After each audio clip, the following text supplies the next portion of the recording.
had someone in your life that you thought acted like a tyrant? I mean, we've probably all had that thought at one time or another when we were forced to pick up your clothes, ordered to clean the bathroom, or directed to sweep the floor. No matter what you may have thought about that activity, or the one making you do it at the time, I'm pretty sure that you never thought your life was in danger if you didn't complete the task, right? I might also imagine that whoever sent you to take care of some chores probably also didn't force you to pick up a weapon and kill other people they didn't like either. So, how about this?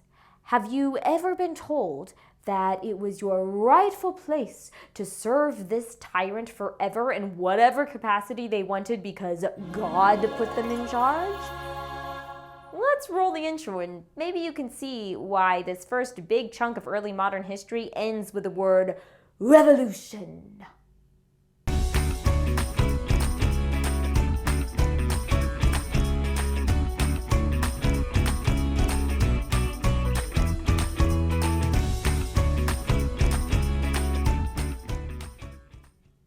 In 1750, where we lay our scene. That was Shakespeare. Tell your parents or guardians that we're teaching you English, too. It probably wouldn't have felt like revolution was in the wind for many at the time. I mean, we had absolute or near absolute monarchs in Europe, Africa, Southwest Asia, Central Asia, and East Asia. Yeah, it looked pretty rosy if you were at the top of the heap at this time. So, let me ask you a question. When you feel like the whole world revolves around you, caters to you, and generally does whatever you want, what happens? Pause the video here and hypothesize what happens when a human thinks that everything is about them. Kind of like we alluded to in the intro, these rulers decided they could do anything they wanted. And they did. From gigantic palaces to stunning feasts, from costly wars to ridiculous whims, the elite of the world had a great time. This great time for the few was paid for by the blood, sweat, and tears of everyone else. Now, this was nothing new. In fact, rich and powerful jerks have been making everyone else do or pay for awful or awfully expensive things since, well, forever. And it almost never resulted in revolutions. So what changed?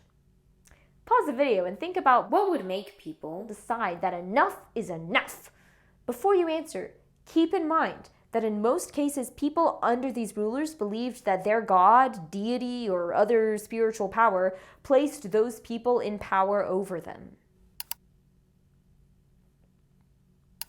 So you probably guessed a variety of things, including being completely fed up, which is totally fair.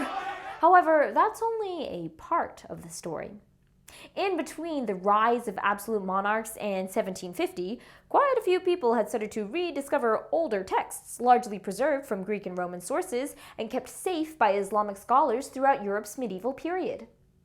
Among other things, these texts triggered a renaissance in Europe, which then eventually led to a bunch of people beginning to ask other questions, such as, "Aye, if our king is a rich jerk and he doesn't have our best interests at heart, do we really have to listen to him?" A growing idea among intellectuals was that, no, you actually didn't. This was put more eloquently later in the phrase, "We hold these truths to be self-evident, that all men are created equal." These and other revolutionary ideas became known as the Enlightenment.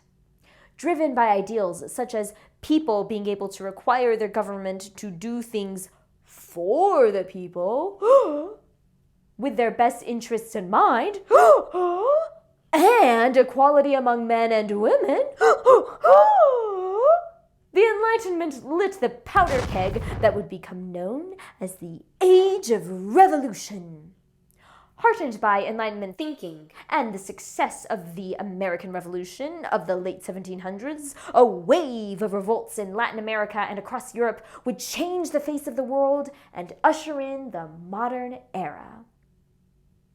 Are you ready for a wild ride, historians? Then let's dive into a fantastic tale of kings, thinkers, revolutionaries, idealists, and dreamers, because as we're about to discover, history is everywhere.